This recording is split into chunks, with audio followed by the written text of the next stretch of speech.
Download Cantina Cast Patreon content.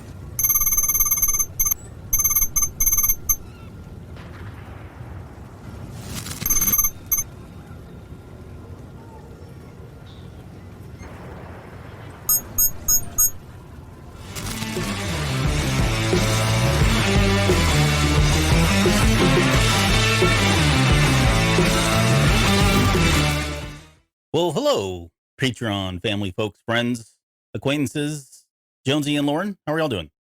It's Mandomania. Doing great. I feel like Yes. this show never ended last night. We Still just keep it going. Yeah. Yeah. Well, it's funny because some people, maybe somebody in the green room right now, said that they basically didn't turn off their live stream until this morning. They were that into it. They just kept rewatching, or he just fell Right. asleep, one of the two. Yeah, definitely been there before.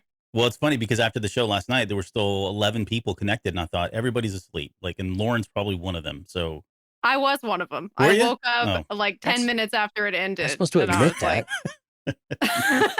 Thanks. Y'all were going late last night. yeah, It was past my bedtime. you usually turn into a pumpkin around 11. So I do turn into a pumpkin. So all right. Well, welcome back to our coverage. From a certain point of view, we did season 1, top 3 moments of The Mandalorian. Now we're back for season 2, top 3 moments of Mandalorian. And I'm going to bring on some folks that you guys have already seen because we asked everybody to come back. And one person could not make it. That was Rob, and Jonesy's filling in for them. But I'm going to bring back in Cab and Risk. Gentlemen, welcome to the show. Risk, how are you doing tonight? I'm doing great. I definitely didn't fall asleep last night, and I'm matching Jonesy. So There we go. Oh, we're out nice. here repping the Cantina Cast. That's right. All right. Well, Cab, did you stay up for the show last night at all? I was not one of those who had fallen asleep because I didn't catch it. No. Okay. Well, there Sorry. you go. Fair enough. Well, I'm sorry. I don't know. Yeah. It was a long, we ended up putting in like 2 hours and 2 hours and 45 minutes. Yep. 45 Yeah. minutes. Because I did rewatch just- it today. So Right. Yeah. Yep. Essentially the entire season, or both seasons combined into one show. but still yeah, it shorter was than one fun. episode of The Basement. So Yeah. Still shorter than The Basement, which is good. So y'all did get into some good stuff though. So it's definitely worth the 2 hours and 45 minutes because it did a real deep dive. So anything that you think you might have missed previously, y'all covered covered. it. has been regurgitated. Yeah. Great. Yeah. yeah. Well, thank you, Lauren. That's very kind of you. Yeah. Thank you. She fell asleep after after 15 No, minutes. I but actually still. didn't fall asleep until like midnight. So I did pretty good. Oh, wow. Yeah, So you're an hour ahead. So yeah, you got most of it. I did. I only Okay. missed the very end. Well, good. Well, what we're talking about is last night we recorded the final hype episode for Mandalorian season 3. Essentially, no stone was left unturned. We went through all of the tail of the tape, everything about the production, pre-production stuff, got into all of the characters, talked about what we knew about them, made some predictions, got into a lot of Mandalore, the history, the people, the planet, and then got into some final predictions. We got to play Death Watch, and we also did our Razor Crest moment, which I think some people were still shocked and numb after some of those predictions, but we'll see. 2 more days. That's all we got. Is it 2? 3 more days. Sorry. Yeah, 3 more days. Yeah. Yeah. I'm It getting ahead of inspired my little tagline today. What? I can't even see it. There's so many people on the screen. It says I'm on borrowed time, like the Razor Crest. Oh, yeah. It's coming back, by the way. Let's FYI. No, it's not. Okay. All right. Well, let's do this. We're going to talk about our top 3 moments from season 2. Jonesy, let me ask you more quick. So as you did an entire rewatch, I think this weekend, we had talked about in the last episode that there were a lot of great moments in season 2, and probably unfairly, it felt like season 2 was better than season 1. Maybe it had better moments. I don't know. But what was your experience just rewatching those ahead of the show? I think absolutely. It was my list it changed every episode. I think when I put 1 down, I had 2 down, I had 3 down within a certain episode, and then trying to go back and reshuffle all that, even after I'd watched all of them, it was just constant shuffling. And then I went and looked at Rob's list, and of course I cheated and was like, well, crap, I can't do that, even though it's kind of how I feel. But anyway, so I didn't give in too much to that. But I know I'm not the only one who did a full rewatch of season 2, for this. But no, it was great. I mean, kind of start to finish. I don't know that there was a weak one in the entire batch, so to speak. So this should be really good because I think there's a lot of different moments that people could pick, just depending on what is their preference. Anywhere from Cobb Vanth to, gosh, any of the other moments in the entire season. Yeah, Lauren, any kind of initial thoughts on season 2? What you enjoyed most about it? Well, when I was doing my season 2 rewatch, season 2 was definitely had more emotional moments, but in a good way. And it's like we're really getting deeper into the story now. So even though season 1 I felt like had a pretty different tone than season 2, like overall, I still feel like they both are really strong in their own ways. And season 2 just got me really excited for season 3. Yeah. Cab, how was the struggle for you? Was it, I think we talked a little bit about this in the last episode, but did you find yourself struggling to come up with just the top 3? And how many honorable mentions did you end up with? So I restricted myself to 5 honorable mentions Okay. across the season. I don't know if I'd say I had a hard time with picking the top 3, just because they're pretty definitive moments that set them up. At least I would say, even past a lot of the other great moments that are throughout the entire season, anyways. Yeah. So yeah, I wouldn't say I necessarily struggled, but I did rearrange them, my top 3 a few times. Yeah. Okay, Risk, and last question for you before we get started. So, like Cab, like when I sat down to do this, I thought, okay, I didn't even put a whole lot of thought into it initially. I was just like, I already know what my top 3 are. Wrote them all down. Started rewatching the seasons, and then thought, oh crap, no, I kind of feel strongly about this one. It started to get a little muddy and a little gray for me. Like the ones that I felt like were really the strongest suddenly started kind of dipping down. And then on top of that, I started thinking, well, even the strongest ones that I had were just kind of like the most obvious, right? Like I can tell you right now, my number 1 is Luke. I'm just going to spoil that now. But I mean, it's such an iconic moment. Did you feel like did you go in with this kind of like, I know exactly what these are and nothing ever changed? Or did you feel like there was any kind of adjustment through the process of preparing for the show? Well, if anyone has ever listened to Patreon episode where they all know that I love the cartoons, so Clone Wars and Rebels. And so I had a kind of an idea of what was going to be in my top. And after rewatching it, there was some stuff that I would have thought would have been in there that's in my honorable mentions. So there's a few spoilers there for you, but yeah. It was a little bit tough.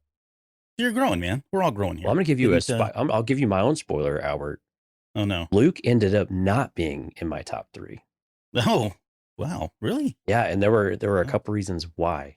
As much as I absolutely love that scene, but we'll kind of talk to it with honorable mentions. But yeah, I shocked myself that he had slipped out of it, to be honest with you. Yeah. Well, I think when we did the show, when we did the show, the coverage of that episode, I said, I'm happy that he's here. And I love Luke Skywalker. Is my favorite character, depending on, what day of the week. Otherwise it's Ezra.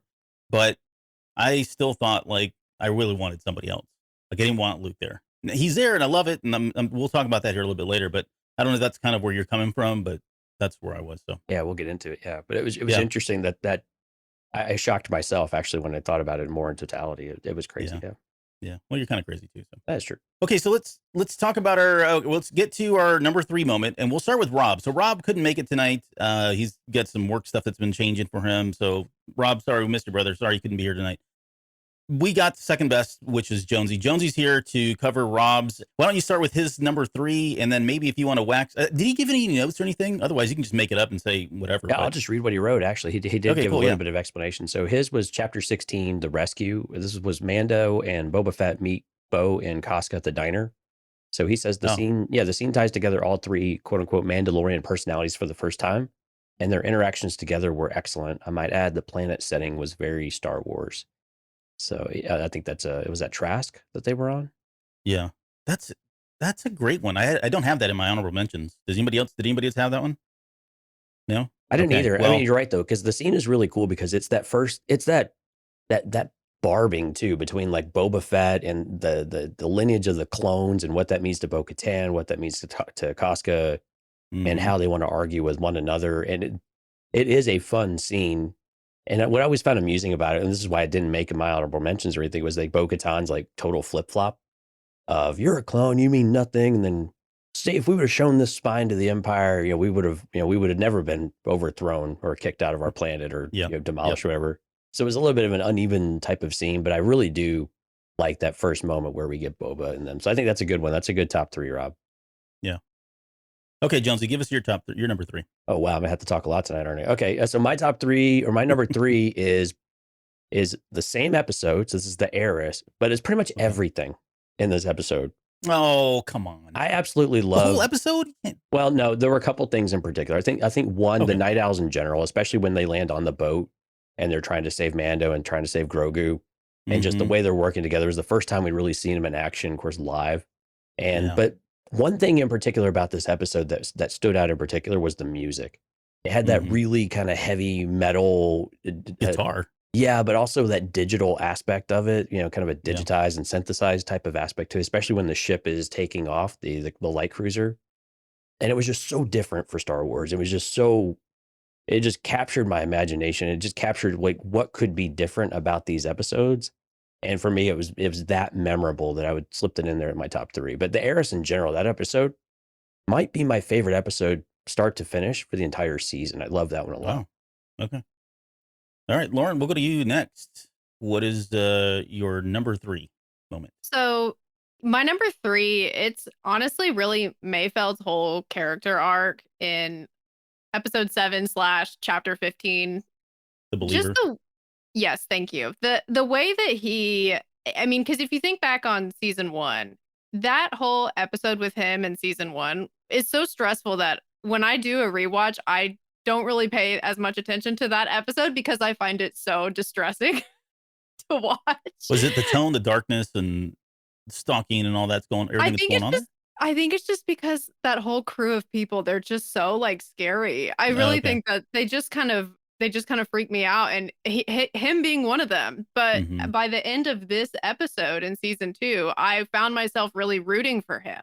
Yeah. And when they're revealing things about his character, you start to see why he is the way that he is, even though he's kind of a hard character to like in the beginning. You end up really being able to kind of get where he's coming from in some ways. Yeah. And so that just really moves me when I rewatch that episode.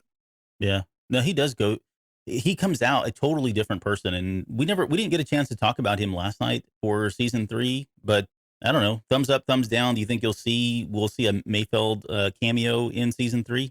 Or do you think he'll come up later in season 4? You can say thumbs up or thumbs down. To thumbs up, he'll be in season 3. Thumbs down, he's in season 4. He's not.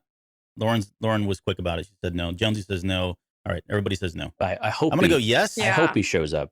I hope he shows up. Yeah. I would love it if he did, but the way that they left him, it felt more like he was ready to kind of go his own way and do his own thing, make a life for himself, and kind of put that way of life behind him. Yep. But I mean, now I'm a Mayfeld fan, so I mean, I would like to see him. Yeah.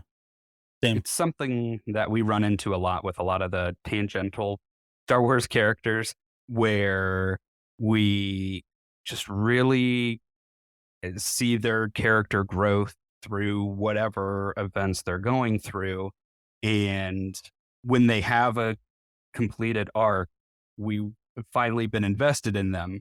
And it's almost something where it's just, I kind of want their story to end, so it ends happy like this. Yeah. And a just fully fleshed out arc like that. Yeah. Yeah, we don't get a lot. Unfortunately, there aren't a whole lot of happy endings in Star Wars. Believe it or not, we've talked about that. Even as good as it tends to try to be, unfortunately, Ben Solo did not live. Okay, so let's go to Risk. Risk, give us your number 3 moment. Yeah, so my number 3 is when all the Mandos storm the ship. So when Din is with Bo-Katan and the other Mandos, and they kind of take over the ship and Mando's kind of like, I didn't really sign up for this. I was just helping you get on the ship. So yeah, the teamwork from the Mandos, I love to see them work together. Mandalorians are some of my favorite characters of Star Wars in general. A lot of times because of Clone Wars and how they kind of fleshed those people out. But I also really like that Mando kind of looks confused at the beginning. Like, he doesn't really work with a team. So you can tell he's kind of like, where are they going? What are they doing? What are we doing next? And by the end of it, he's really doing all the damage. So it's kind of cool to see that progression of him kind of melding with them. And you can kind of see that they are the same in a sense. Yeah. And so I really like that whole progress of those scenes of them taking that, quote unquote, taking the ship. They didn't really take it, but we don't really know because Mando, I think, jumped off at the end or something. You got one of the most fun lines too of put some tea on, be up in a minute.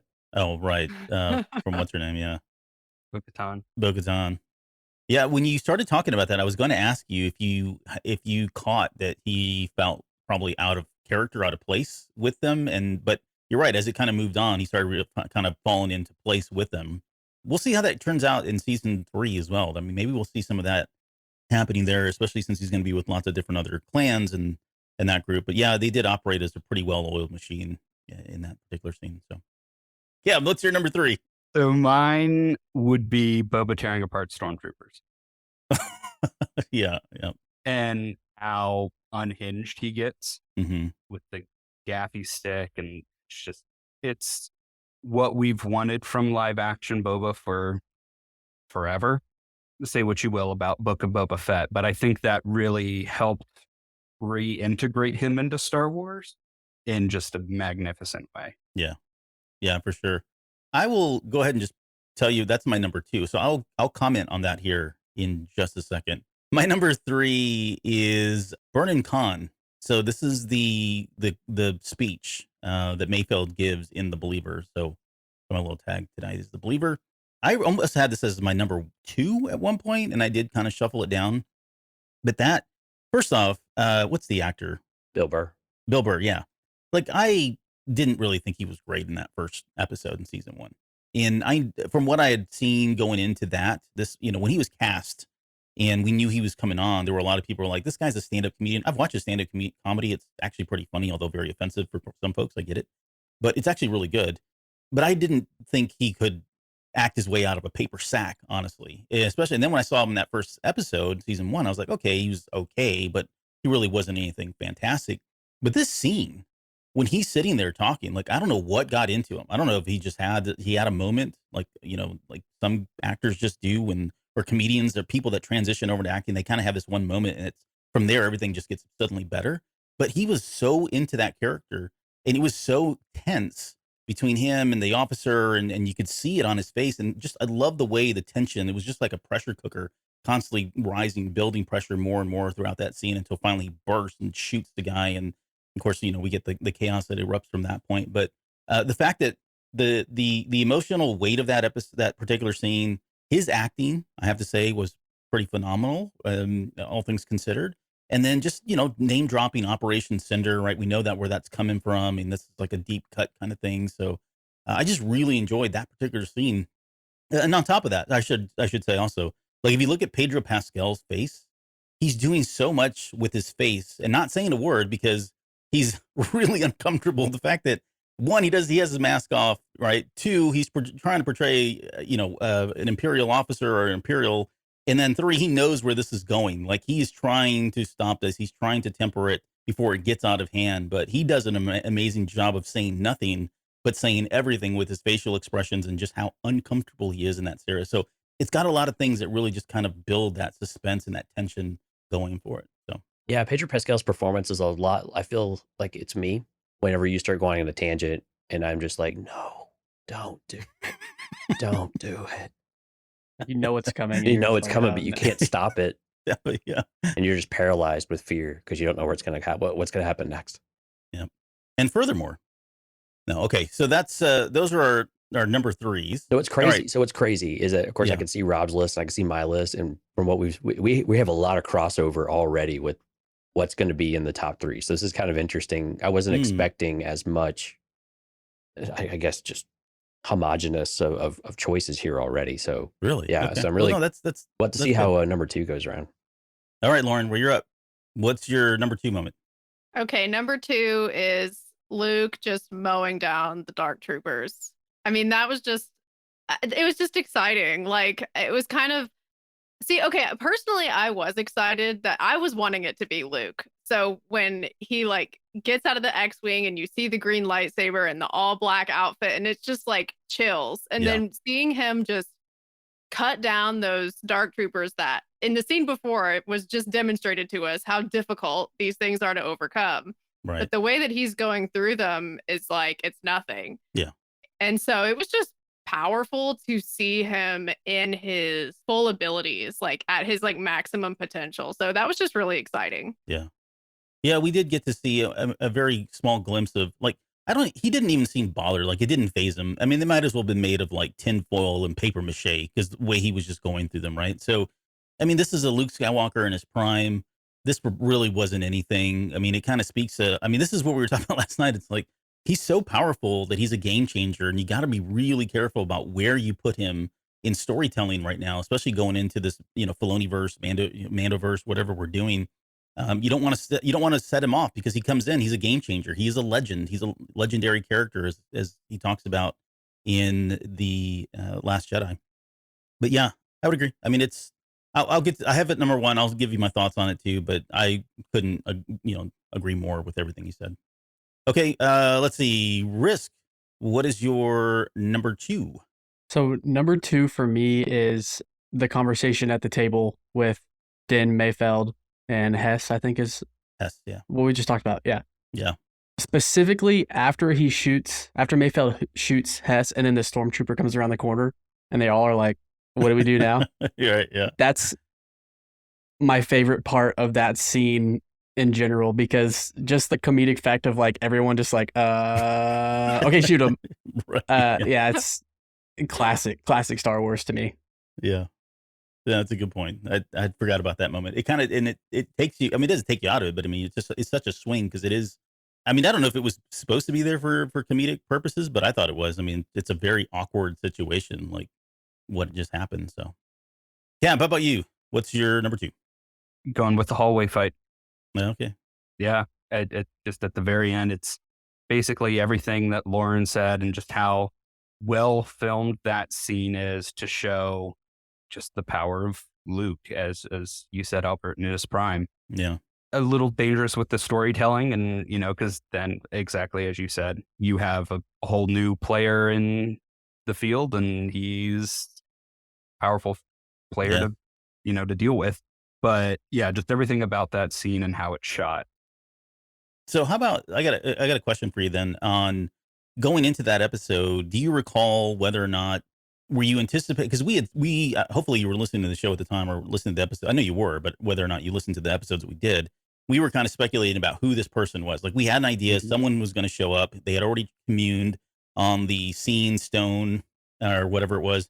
But did you have, and we threw out a lot of people. I mean, everybody in the kitchen sink, the force sensitive kitchen sink, as far as who would show up.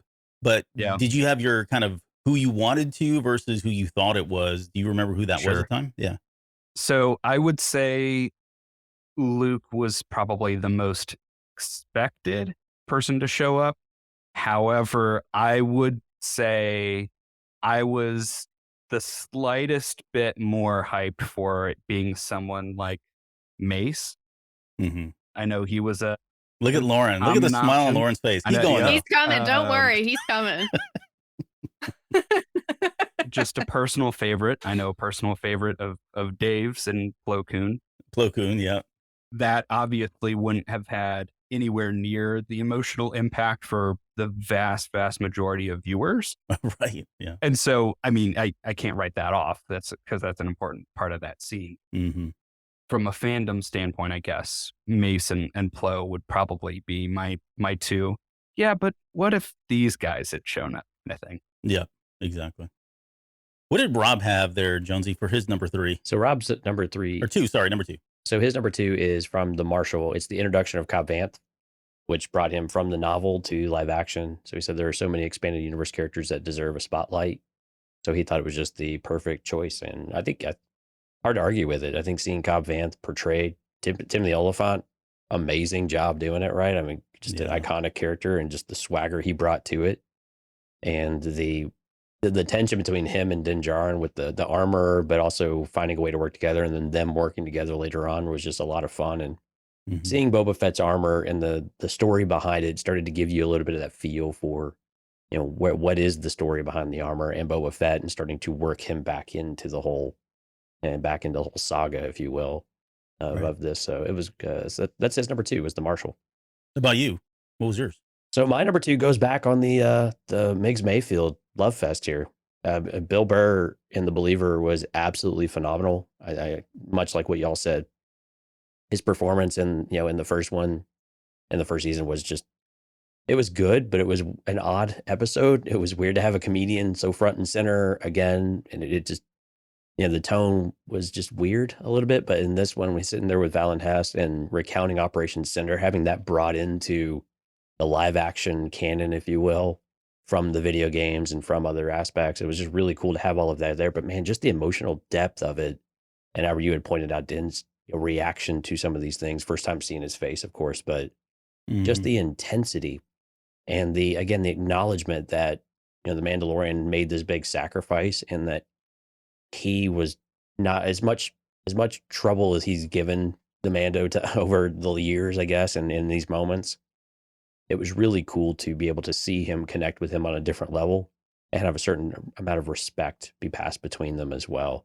But Bill Burr, I mean, this was really close to being my top moment. Like I was really on the cusp of this being my top moment for acting purposes. I think this was the absolute premiere part of this season, was this acting performance by Bill Burr. Very cool. Yeah, I don't know that it ever got to number one for me. I mean, it certainly has all the makings for it, but I think for a lot of people, and this is, I mean, I remember when that episode premiered, people were just stunned that we got this particular scene, and It was so unexpected. Yeah, it was so unexpected. I mean, they've compared it to, the introduction of, have you ever watched Inglourious Bastards? Very similar to the intro to that. It feels like a very Quentin Tarantino kind of moment where someone just goes off script almost, right? You wouldn't, not expecting it, and it's so chaotic, and you're thinking, wow, what's going to happen now? Because this is completely out of, where we were. So great moment for Star Wars because we've just never really had anything like that, right? So I love the fact that they're kind of expanding all of it. I'll give you my number two. I forget now who mentioned it, but it's Hakka Fett is what I call it. The Return of Boba Fett. That whole thing, him coming in, like him going and getting his armor from that moment on all the way. I mean, it's so over the top. It's so gratuitous. It's so Robert Rodriguez, right? Which I have said many times. I do love his directing. I love his movies. I love all the Spy Kids movies. I'm just going to tell you right now. As you should. As you should. Thank you. Classic. Appreciate that. There's my millennials. I really enjoy the fact that we got Boba Fett back, reintroduced into Star Wars. I think it was Cav that kind of mentioned that. But the fighting style was so different than what I was thinking it was going to be. And I remember at the time feeling like, okay, this is really cool, but I didn't put a lot of thought into like, okay, so why is it like this? I just kind of chalked it up to, okay, this is how, I don't know, Mandalorians fought. Maybe this is how Jango fought, but it was very different. It had a very like raw kind of primal attack or technique behind it. And now you couple that with the Book of Boba Fett and you get to see the origin that it's really a take on the Tusken Raiders and what he was being trained by her.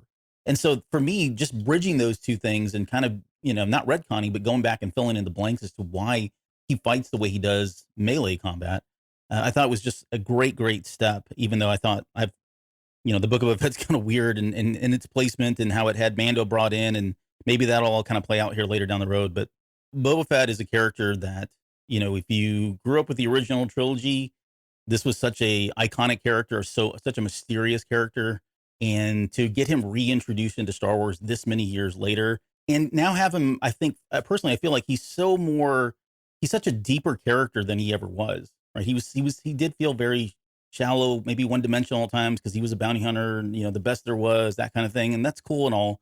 But now we've got a whole kind of story behind him, right? Thanks to the Book of Boba Fett, and I just think there's a lot of opportunities there to kind of continue to develop that character even more than we had before. So Boba coming back on screen, Hakka Fett style, my number two. Well, I think one thing just to add on to that, you saw a different Boba Fett, which I think didn't get enough credit in Book of Boba Fett too, of what he was trying to accomplish there, of being different and leading by respect, right? And so he did, like, I've made a commitment to protect you and the child. I haven't held up my end of the bargain. And again, we started to feel a different Boba as a result of all of that as well. So that connection, I agree with you there, was really interesting to see. And it didn't make sense to us at the time. It didn't really register until much later with Book of Boba Fett. Okay, I think that's everybody for their number twos. Quickly, Qui-Gon Jay just chimed in with his. So if anybody else has, feel free to throw whatever yours are in the chat if you want. I'm happy to pull them up. He says, number 3, Grief Kara and the Mithril driving the troop transport off the cliff and screaming. It was a very Toon Sister driving cat moment, if you know what I'm talking about from Saturday Night Live. Number 2, Tusken's brushing a Bantha's teeth. Oh, that was in the Book of Boba Fett. And I kept going back and forth. That was here too. Was it in this one too? Yep. Okay, sorry. You're right. I apologize. Yeah, Albert, you're thinking of the tongue. The tongue. Thinking of the in tongue. Yeah. Boba Fett. Yeah. There's a lot of bantho oral stuff happening. I don't know what's going They're on all with disturbing. these guys. Yes. And then number 1, Frog Lady grabbing her clothes with her tongue. Oh yeah, she was naked. That's crazy. That was so disturbing. Oh no, Albert's about to be No. Ugh. disturbed. Distracted for the rest of the episode. Let me get this Disturbed. into my honorable mentions real quick. I forgot about that. Thanks so much. Qui-Gon. Okay, never mind. I'm not going to read anything that's put in the chat at this point. So I'm kidding. All right, well, let's get to the honorable mentions. Risk, give us how many you got here? I have 3. Okay, you're so reasonable. Like I'm always like 20 or 30. I'm a man of Go on, few sir. words. Yeah. Din killing the crate dragon. I love that episode. Great episode. Mhm. He like flies in, explodes. Great stuff. Yep. Meeting Ahsoka. That was one that I thought would maybe be higher because of my love for the Clone Wars and Rebels. And then Morgan Elsbeth and Ahsoka fighting, where she ultimately gives Din the spear of Beskar. I loved that fight. I love seeing Ahsoka fight. It just is really cool. So that was I think that was my top honorable mention, was that fight. Yeah, it was a good fight, and it was very, it was a throwback for. I mean, I think that was the one that Filoni and, if I'm not mistaken, I know Dave Filoni was one of the writers. I don't remember who directed that one. It might have been Rick Famuyiwa. But either way, there's that one moment where it's like the camera's pulled all the way back, and you kind of see the cement, and one character's on the right, Bo-Katan's on the left. It's just a beautiful setting, but it's so like right out of the Akira Kurosawa films with, 2 samurai about to go at it. And so, I mean, it's exactly what they were going for, but just stuff like that is just so eye candy for people that, know it or have seen it before or are looking for it. Yeah. Yeah. All right. Good stuff. Let's see. Cam, what about you? Give us your honorable mentions here. Yeah, so the Mando's taking on the Gazanti. That's the feeding, the fish thing, right? Yeah. So the cruiser that they're trying to hijack. Oh, you're talking about when they come out. I thought you were talking about the cruiser. Yeah. Okay. All right. So yeah, getting to see the Gazantis from Rebels, I think, was the only place we'd seen them before, at least in film. So that was fun. And then the scene with Mayfeld and Mando with the helmet off, and just kind of seeing Din, Pedro, getting to act without the helmet on and still trying to be Mando in such an awkward situation, like everybody had mentioned before about that scene. Yeah. And the timing of it, I think, is probably something that Bill Burr had carried over from his job as a professional comedian. His delivery of the lines, it just felt very poignant. That I would add, not sure about Mando speaking Tusken, but I like the work with the Tuskens in that first episode with them and the villagers to take out the crate dragon. And that, at least for me personally, was a lot of the best stuff in Book of Boba too. Yeah. Yeah. Being just getting to understand a bit more of Tusken culture and stuff like that, how they work. Last 2 honorable mentions I have are in the final chapter with Kara having her gun jam in the middle of the fight and then just starting to club the stormtroopers with it. Just a little thing, but just fun. Yep. And then the final honorable mention being in the background of chapter, whatever the one is with the frog lady. Passenger. Yeah. Passenger. The passenger. That's it. I was going to say the cargo, and I was like, no, that's not it. It's the flight manifest. Right. Yeah. But in the background, after the X-Wings had calmed the Razor Crest, then it goes silent for half a second, and then the X-foils just start to open in the background of the shot. Again, it's a little thing, but it just chills. Yeah. Good stuff, man. Okay, about Lauren. Honorable mentions. Okay, I have 7, but I'll get through them. Okay, so first of all, anytime that Din says they have the kid, everybody just drops what they're doing, no questions asked, and is willing to like risk their lives. And I just love that. Like, that just makes me so happy because everybody just loves Grogu automatically. So real quick on that, like I didn't really catch that the very first, like something about this rewatch, it stood out for me. But where it really stood out was when not only Cara Dune is probably one of the more obvious ones because she just gives you this whole speech about like, man, I'm, those stripes mean something. There's no way I'm going to do it. And they're like, they got the kid. And she's like, oh, hell no. Yeah, she's But- like, that changes things. Yeah, but then it was like, I think it was Bill, was it Bill Burr's character? Somebody, I can't remember now, but someone you wouldn't think, they just mentioned like they got the kid and he's just like, oh, yeah, it was Bill Burr. Bill It Burr was. his character. Yeah, he's Mayfeld like was the like, little green guy. yeah, he was like, there's Yeah. no way I'm not doing this. There's no way I'm going to do that for you guys when he's in Slave One. And then they're like, well, they got the little green guy. He's like, what? Okay, well, listen, here's how this is going to go down, right? Let's negotiate at that point. But you're right. It's such a crazy, everybody loves Grogu. So Right. Yeah, I just love that because I can relate to that for sure. I also would risk my life for him, probably. Also, when Ahsoka is working with Grogu, and she's also kind of working with Din at the same time, too. Like when she's trying to coach him on how to coach Grogu, I thought that was really cute. Okay, another cute moment. Frog Lady and her husband reuniting, Yes. and they end up like successfully like hatching the spawn, the egg things, whatever it is. That just made me happy for them because, she went through so much to make that happen. Mhm. And even though the giant spider almost killed him, it still worked out in the end. So that just, You got frog kissing in Star Wars. yeah, I'm just happy for them, Oh, Moff Gideon's sudden change from being super cocky and arrogant to immediately becoming so terrified once he realizes that it's Luke that's coming. Just the look on his face is just hilarious to me. And then Ahsoka's lightsaber moves. Enough said on that one. The Navarro speeder chase scene was awesome. It's just like very exciting chase scene. Oh, and the creepy like Snoke looking bodies, because that kind of is starting to tie into something much larger that's going on. So that was cool to get kind of a little teaser of that.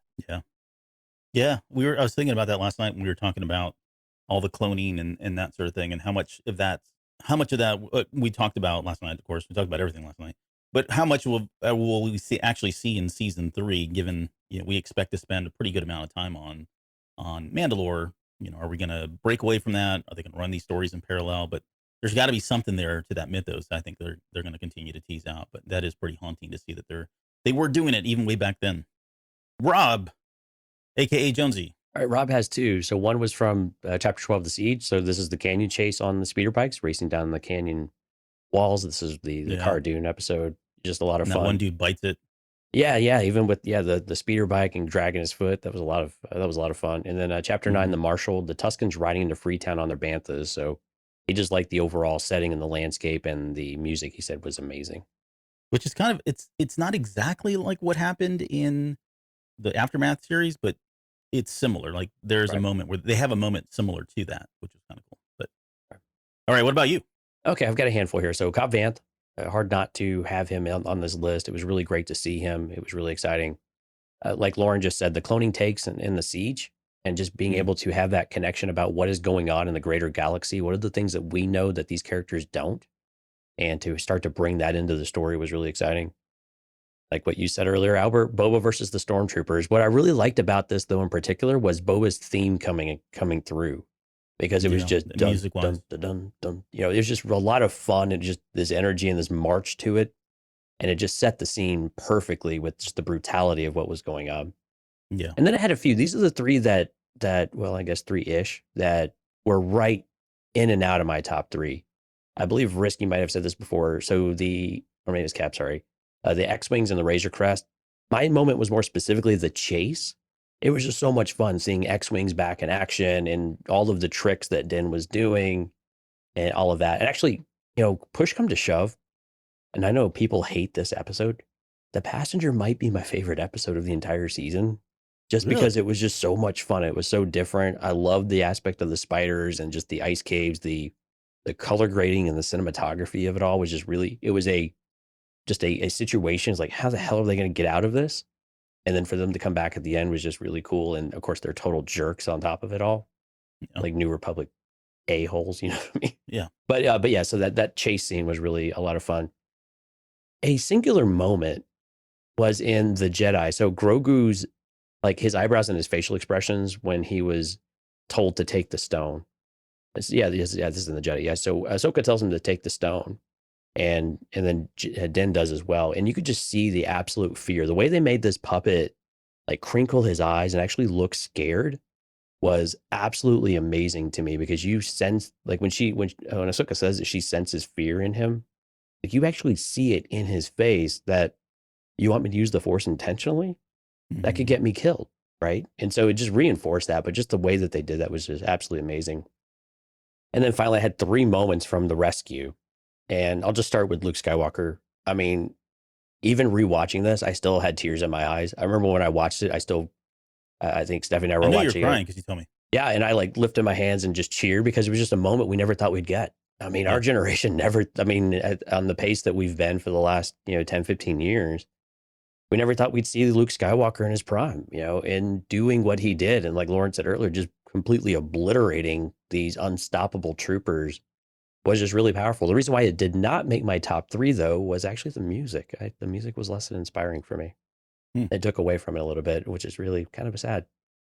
Which is also the highlight of one of the other moments, was the music when the Dark Troopers were being activated. Again, it was that same vibe that we got from when they were going to take the light cruiser with Bo-Katan.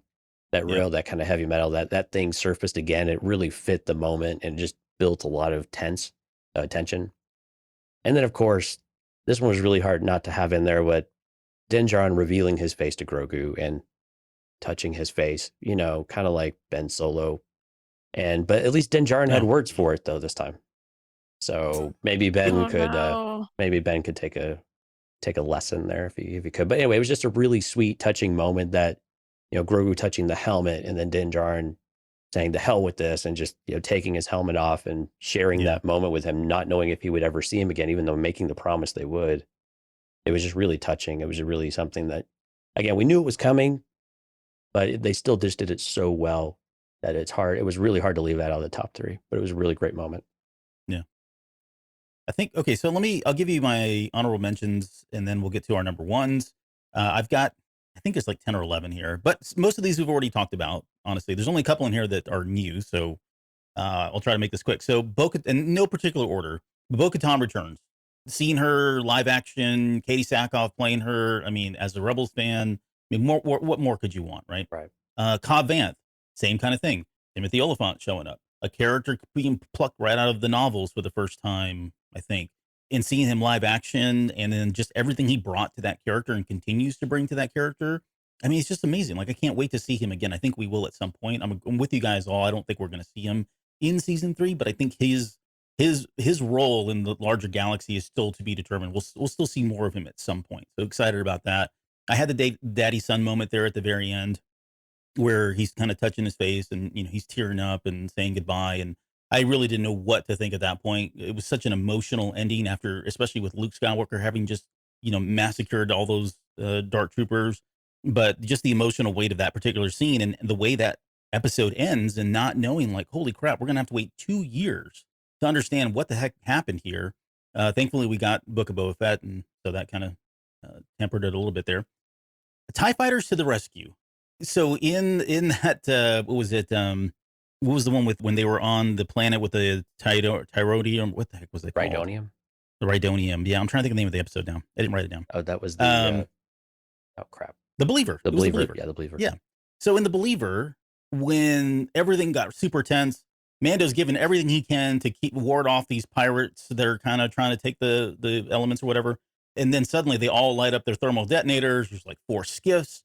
And then out of nowhere, it's like these TIE fighters, of all things, TIE fighters coming to the rescue. And me as a viewer, suddenly feel relieved, like, oh, thank God they showed up. And I never thought that I would ever have thought that from a TIE fighter. And then on top of that, we get to see them rolling in as heroes and all these stormtroopers saluting, and just the camaraderie that they're having, there in that moment. It was kind of bizarre to kind of feel that way, because that is the Empire, and they are the evil Empire, but yet, maybe they're not as evil as we make them out to be, or not everybody is. How about that? It was really weird to see a rebellion moment from the Empire side. Yeah, exactly. That's exactly what it was. It was, it was Han Solo. Mayfeld even says that too. He's like, bet you thought you'd never be happy to see stormtroopers. That's right. Yes. Yeah, it's exactly it. He was speaking for the audience at that point. Yeah. Frog hugs is what I have for frog lady and frog man hugging there and kissing. I thought it was a very sweet moment, even though she's gross. Ahsoka She's lives. so cute. I don't know. She was naked. Ahsoka If she lives. didn't get in the hot tub, you wouldn't think she was gross. That whole scene, like, just weird. Like, why do we need to see that? They have to throw something weird in there. They do. Yeah. Yeah. That's true. But Ahsoka lives again, much like Bo-Katan, much like Cobb Vanth. Seeing her live screen, everything you guys talked about too. The way she, the signature lightsaber pulling them apart, the white lightsabers that she does that at one point. Everything about her being on screen was just great as a Rebels fan, or even as a Clone Wars fan. Grogu, and I have this in quotes. So learning his name for the first time, right? Love it or hate it, whatever it was. The fact that we got his name in this season, I thought was kind of cool. Let's see. We talked about Din's message to Gideon, where he churns the message on him about you have something that I want. You may not know what it is, etc. Right? Throwback to season 1. That was pretty clever. The Crate Dragon fight scene. This is one that kind of teetered in and out of my top 3. It was going to be my number 3 for the longest time, but to see a Crate Dragon after so long for the first time, and just the intensity of that scene, and going into the literal belly of the whale and blowing it up and coming out, that whole thing, it was just great. And plus you had 2 Mandalorians, right? Fighting, one of which was Cobb Vanth, side by side and working together the way they did. Not a Mandalorian. It's just really good stuff. Mandalorian. Not a Mandalorian. What did I say? Mandalorian? All right, whatever. Mandalorian-ish. Gosh, that's They're both Mandalorians. defensive. It's in my book, they are. And then the last one is kind of trivial, but really it's not. It's the seismic charge. Getting to hear that for the first time in such a long time. It's such a icon. There's a meme out there that they show a picture of it and says something like, they say you can't hear a picture or whatever, right? It's that charge. And of course, we can all hear what that sounds like. So I think that's all I had. Everything else has been covered already. So, okay. Let's move into our number 1 moments, the moment of truth. Let's see. I think I'm on Risk or Cab. We'll start with Cab. No offense to you, Risk. We'll come back to you, though. Cab. It was Cab. It was? Okay, good. Cab, give us your number. Just edit that out, Jonesy, will you? No, I'm keeping all in randomness. No, you jerk. Okay, Cab, give us your number 1. I'm going to go with Cobb Vanth. Getting to see a incredibly obscure character from a relatively obscure series of books. Yeah, I would agree. I don't think Disney wanted him to be obscure, but I think they ended up being obscure. Right. Yeah. But yeah. Yeah. For other reasons, they became post-actively obscure. Exactly. Yeah, just his translation onto screen literally couldn't have been any more perfect for the little that we had of him from the Aftermath trilogy. And yeah, I mean, Timothy Oliphant, incredible work, and just, yeah, can't wait to see more of him in the future, inevitably. Yeah, looking forward to it. Yep. Yeah, great stuff. Okay, Risk. So my number 1 is Luke, but not because it was Luke. There's the scene where he's coming through the Death Troopers and he crushes one with the Force. Yes. That part particularly is one of my favorites out of the whole season, because it harks back to an episode of the Clone Wars. I don't remember exactly which one it is, but Obi-Wan crushes a battle droid the same way, picks it up, crushes it in the air, and then drops it. And I read somewhere that was like not a thing that Jedi did. It was like a torture to a droid. And so Jedi didn't do it. And so Obi-Wan did it once.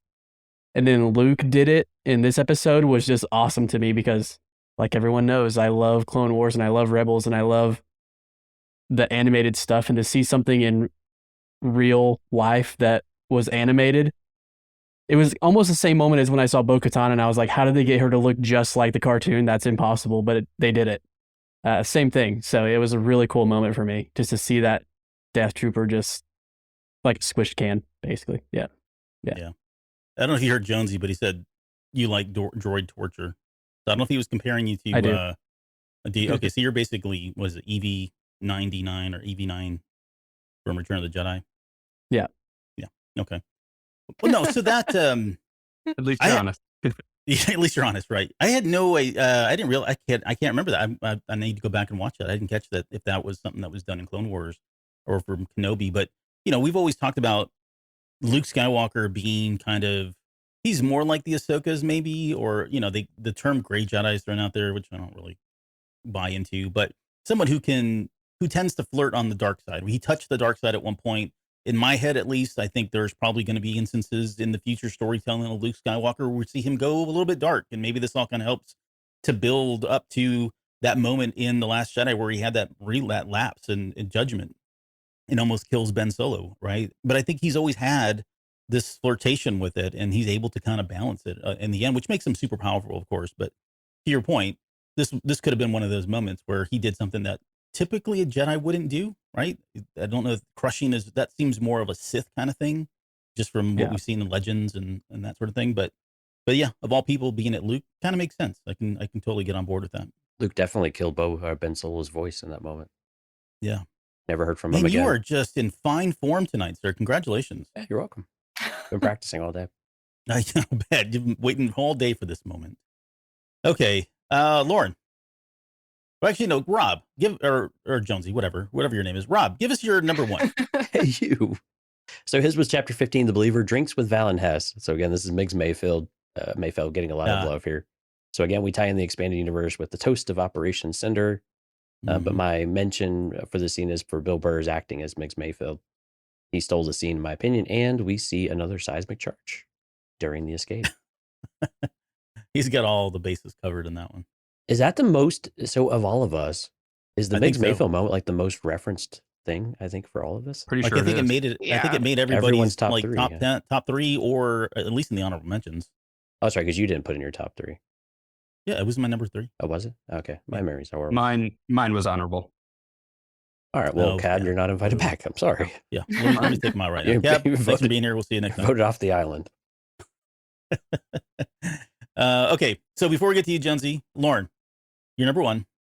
My number one is when Din takes off the helmet to say goodbye to Grogu. Yeah. So I was watching that episode earlier today and I cried again, even though I know that they're going to be reunited. It's still just the way that scene is handled is just so emotional and powerful. So that one just really stays with me. And I also felt like there's kind of like a little bit of a parallel with Darth Vader in Return of the Jedi. Like, let me look on you with my own eyes. That was kind of what it made me think of too, when Din is saying goodbye to Grogu for possibly forever at that point. It's like he takes his helmet off so that way he can see his face, but it also did make me think of that line too. So I just loved it. Yeah, I hadn't made that connection as obvious as it probably is. I had not made it, but yeah, that certainly would draw upon some emotional memories there. And Stephanie just chimed in too. She said that would have been my number one too, Lauren. So you guys, you should really think about doing a podcast together. You guys are kind of on that same wavelength. Oh, good idea. Think about it. Jonesy, what is your number one top moment of season 2? You kind of stole it actually with one of your honorable mentions. It's Did I really? it's when Din recounts Moff Gideon's speech back to him, but specifically was he means more to me than you will ever know.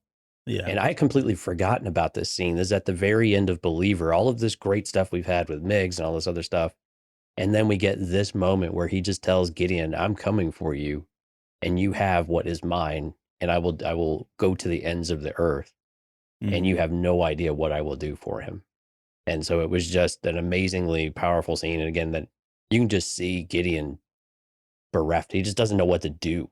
He's just kind of paralyzed. But it was just that specific quote that I love that he remembered everything that Gideon had told him at the end of season 1. But in particular, just telling him that he means more to me than you'll ever know just really resonated this time around. Yeah, and he's got writers that help him remember that. So that always does help. But no, when he says all that too, like for me, all of season 2 was really predicated on whether or not Grogu was going to, there was so much discourse around whether Grogu was going to stay or go. Right. And we talked about it. We debated it ad nauseum, almost every single episode. Like, what point is he going to just ditch the character, and how are they going to keep this going? But when he gets to that speech, like there was something about that just really like codified that this is it. This is the story. I think I said it back then, even though he left, I think it was more about Grogu leaving with Luke Skywalker. How is he coming back? Because I don't think I had any doubt in my mind that he was going to come back at that point, because we knew how much he meant to Mando. And that pretty much was kind of the moment where this series, at least the relationship then was defined, I think. Up until then, it was still, you can make an argument one way or the other that one was going to leave or stay or goodbye, whatever. But yeah, that was kind of a game changer, because now you got somebody like Mando, who really believes he has this kind of personal one-on-one father and son relationship. On top of that, they are a clan of two, like the armorer tells him. So he's bought into that as well. So good. It was just great one-liner. And I felt like Gideon was really, like, he looked scared. Yeah. Right. The fact that he remembered that. And then too, like, holy crap, I have a Mandalorian coming after me who's determined. Yeah. What does that mean? Well, and again, we knew how Din Djarin felt the entire time when we saw it growing, his relationship, his feelings for Grogu. But you're right, for him to actually come out and say it to another person in that very menacing tone was just really, man, it was just really, just had a lot of oomph behind it. It was just, it gave you chills, right? It just your hair kind of stand up on your arms, and it was just a lot of fun to see that finally come out and him finally admit it, and to put someone else on notice. Just, yeah, that just really took the cake for me. Mm-hmm. Yep. All right, Albert. Well, the fire has been extinguished from mine, I think, but and I've already spoiled it. It's Luke Skywalker's return. Oh boy. So again, it wasn't a character, when we were speculating, it wasn't the character that I wanted to appear. It was the character I knew was probably going to appear, because I didn't know who else it was going to be at that point. I still had I still felt like I had doubts even going into this episode, because I thought, crap, what are they going to do? Could they actually pull this off too, right? Yeah, exactly. How do they pull this off? Right. Like, what does this mean for the show now? I mean, he's going to show up and just whoop, and what happens? Like, how do you deal? Yeah, I think we talked about it when we covered the show, or prior to it. We were talking about the God complex, or the Superman complex, right? Superman's got a comic book out there, and the writers have to find creative ways to challenge him, because otherwise he just comes in and starts leveling things. And as a writer, it becomes very difficult to really oppose him with anything. So that all said, I kind of was hoping it would be, just another Jedi. I think we talked about Quinlan Voss, and I mean, it was the list was infinite in terms of who it was going to be.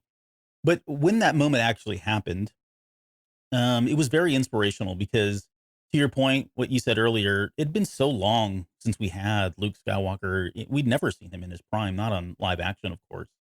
Getting to see him for the first time like that, getting to see more of him in his prime, especially after Legends and some of the things that he did in Legends. Just, I don't know. It was a pretty special moment. And I don't want to say that I don't appreciate it, because I really do appreciate it. And I like the way they've kind of dealt with it for now. So I think it all worked out in the end. But yeah, I mean, the way he just leveled the Dark Troopers, and his technique, and, blocking. And then, they had even the way it was filmed, right? Seeing that little X-Wing come across the screen in black and white, you're like, oh, for me, it was like, oh, that's it. This is him. Like, I can't, but we're doing this. I can't, this is the moment. It's that meme from The Office, right? But then him getting out there, and then the music's playing. As far as the music goes, I'm kind of with you. Like, it wasn't what I was expecting. I thought it was effective. Yeah. But I think they probably had an opportunity to do more with the music. And maybe it's me thinking, hey, why not use the John Williams Why was stuff? there no Force theme? Yeah, right. Yeah, exactly. I mean, I don't think, like, I'm all for the newer stuff, but in that kind of an iconic moment with that particular hero, just throw the music on there. We might as well. You've already done everything else. Just put John Williams on top of it. Or give us those elements of it, like fuse the past with the future, right, or the current, right? Yeah. So yeah. Don't ignore it entirely. But I think that, to my point, that was what I was missing too. Is just something that connected you to Luke effing Skywalker, kind of thing. Right. Yeah. But yeah, no, I loved everything about it. I mean, the CGI eventually was, we can talk about that. It was a little wonky. I think they did better when they got to Book of Boba Fett, because I think they were using, what is it called now? Deepfake. Yeah, the deepfake technology, more than just pure CGI. And that's only going to get better over time. And so I think more than anything, the one thing that was super aspirational, or inspirational, probably aspirational in some ways, is the fact that they've kind of set a precedence that now we can bring back characters like that. And that opens up a lot of opportunities to tell stories for characters that have, the actors have passed on, Carrie Fisher being one in particular. I'd love to see more Leia. And so I think, there's an opportunity to do that now because of the technology. And so this was kind of a proving ground. I love that they were pushing the envelope in this particular field with Luke Skywalker. So all of that really just contributed to a really great moment, the best moment for me in season 2. So Albert, are you saying that out of the Jedi that you wanted to come, Mace was not one of them? Because Mace is dead. No, He's not dead. I don't believe he's dead. I No. think I have to go won't back accept it. yeah, I'm with you. So if I'll have to go back and listen to the episode, but I think he might have been the one that I was hoping it would be. We threw so many out there that night. I don't remember, but I wanted him to come back and be like, yeah, because my theory was he was going to come back and he was going to be kind of like crazy now. Sorry, Lauren, this is where I'm going to lose you. Yeah, you're losing me already. But I wanted him to be like, a darker character, left for dead, missing an arm, kind of horrified and disfigured in some way, but still be a Jedi. And then maybe he fills the Sabaoth role. It's, again, me trying to will heir to the Empire into existence, I guess, more than anything. And they sees the Mandalorian. So like Maul. This party's basically. over. Yeah. This party's over. Yeah. Or like Maul. Yeah. Similar in that vein. Now Lauren's rethinking, like, nah, I just wish he was dead. No, no, he's not. First of all, he's not dead. Well, hold on. So Lauren, which would you take? Mace being dead or Albert's version, where he is this cybernetic, enhanced, bald, very scarred, dark? I think I'd rather him be dead. Thank you. Now that I think about it. He's not. He's just a little misunderstood. Not if evil. Mace comes back, I think they need to. He's got to have some change for the better after the way things ended with him. Like, I don't want to see him go crazy. I want to see him like learn from the past and like be better and stronger now. Do you want Mace to be not Mace? No, I want Mace to be an evolved Mace. Yeah, so not Mace. You want him to be Mace, but not Mace. Yeah. Still Mace, but an evolved version. So not Mace. I'm Team Albert. Well, Albert is saying it's not Mace either, so I'll do it in my next editorial. How about that? Okay, well, we can pick this up after the show. Okay. This is going to be an ongoing debate. Yeah. Yeah. Maybe we'll record it and release it as extra Patreon footage. So I have my thing for Albert, and now I have my thing for Lauren as well. Mm-hmm. What's the thing I can needle at people with? Yeah. Yeah.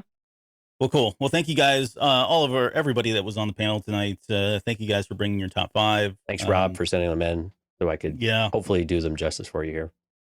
Yeah, I think we did. He had some really good ones. In fact, I think he had a lot of the same moments, like you said. Yep. Which is crazy to think about because, again, there were so many great moments. And well, maybe granted, we cast a pretty large net because we had a lot of honorable mentions, but I think we were still pretty close on. Well, and Rod had had extra text at the bottom, and I don't know. Did anybody say Thrawn? Did anybody? I mean, the name drop. Or was of the mention of him? Yeah, just the name drop. I mean, yeah, Rob had that mentioned as well. I mean, he mentioned others. He figured were going to be included, but yeah, the name drop of Thrawn was, of course, a great confirmation of what we knew was going to happen. We had a pretty good feeler for that, but it was really cool to finally hear Grand Admiral Thrawn. Yeah. I think we talked about last night is that being kind of like that Thanos moment at the end of, right. Where his name is mentioned. You're like, whoa, Thanos, that's a pretty big dude. And then eventually we see him. I kind of think they're going that course with Thrawn in this series. I'm going to leave it there. Anybody have any final thoughts, questions, comments before we get out of here? Otherwise, I'm going to close the show up. I'll tell you what, how about we do some honorable mentions of the folks who came out in the live stream with us. If you are listening to the show, cantinacast.com/YouTube, and we would love to have all of your thoughts. We can flash them up on screen. Stephanie, Jonathan Sky, Larry, Music Train, Miss Sunflower, Dale, and Qui-Gon J, all the folks that were there in the background watching and listening as well. We hope you stayed awake this time. We appreciate you being around and sleeping. If not, we hope you enjoyed the sultry sounds of Albert's voice. And so, yeah. But anyway, thank you everyone for coming out. We do appreciate it. And of course, to all of our Patreon members, of course, everyone in this room except Albert is a Patreon member as well. So thank you. I do enough for the show. I'm still a Patreon member. So is Lauren. I know you are. I see your name in there every time. I know. You're like, you have the sultry voice. I've got the really nasally Michigan, do you want an apple kind of voice. It's totally different. It's important to recognize that within yourself and just accept it. Yeah. It is very important. Thank you. All right. Well, on behalf of myself, Cab, Lauren, Risk, and Jonesy, and Rob, we'll thank you guys for joining us tonight. And we'll see you guys in just a couple of days to cover, wow, here we are. These are chapter 1 or chapter, what is it, 17 of The Mandalorian. So season 3 begins in just 3 days here. You're still listening? Wow, that's amazing. Well, I'm here to give you the disclaimer. Normally we do a big, long, drawn-out disclaimer thing saying what's what and who's what and all that other stuff, but I think you guys kind of know that Lucasfilm and Disney have no affiliation with us at all, and we have none with them. We talk about Star Wars, which is their property and all that other good, fun stuff, but I think you can tell which is our stuff and which is their stuff. If you can't, well, then send a lawyer to send an email to me, and I'll be glad to chat with them. Other than that, you know what's what, so that's your disclaimer.